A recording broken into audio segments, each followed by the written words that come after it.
قتل حسین اصل میں مرگ یزید ہے، اسلام زندہ ہوتا ہے ہر کربلا کے بعد۔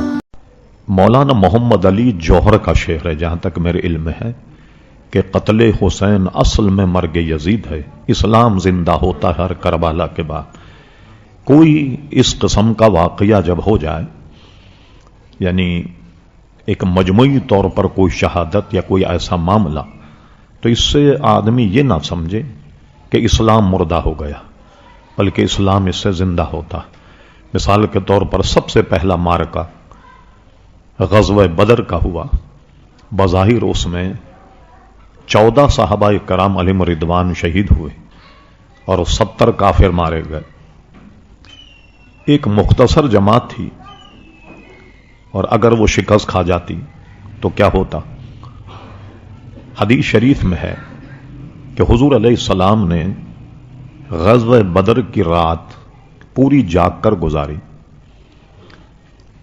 اور حضرت صدیق اکبر نے دیکھا کہ آپ نے طویل سجدہ کیا اور آپ کے دوش اقدس پر جو چادر تھی وہ نیچے گر گئی۔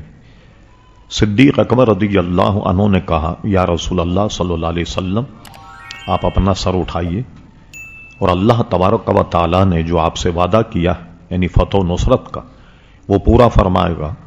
حضور علیہ السلام سجدے میں اللہ تعالیٰ کی بارگاہ میں یہ ملتجی تھے کہ اللہ تبارک و تعالیٰ، اگر یہ مٹھی بھر جماعت کو شکست ہو گئی، پھر دیکھ لے قیامت تک تیرا نام لینے والا کوئی نہیں ہوگا۔ یعنی اتنی کم تعداد تھی مسلمانوں کی۔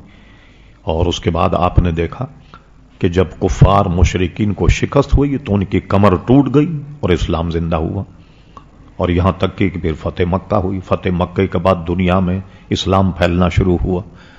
ایک اندازہ بتایا جاتا ہے کہ حضرت فاروق اعظم رضی اللہ عنہ کے زمانے میں جب ان کا وصال ہوا تو ان کے وصال پر سلطنت عثمانیہ تقریباً 27 یا 28 لاکھ مربع میل پر مشتمل تھی۔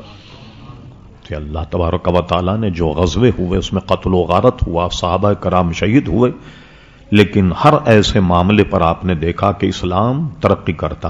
اس لیے حضور علیہ السلام کا ارشاد بھی کہ دین کی عظمت بڑھتی ہے جہاد سے، جہاد کرو۔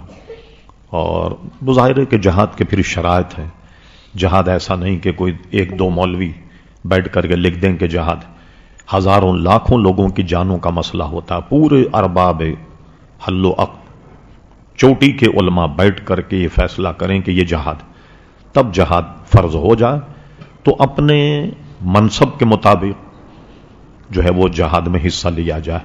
تو یہ مطلب ہے کہ اسلام زندہ ہوتا ہے ہر کربلا کے بعد۔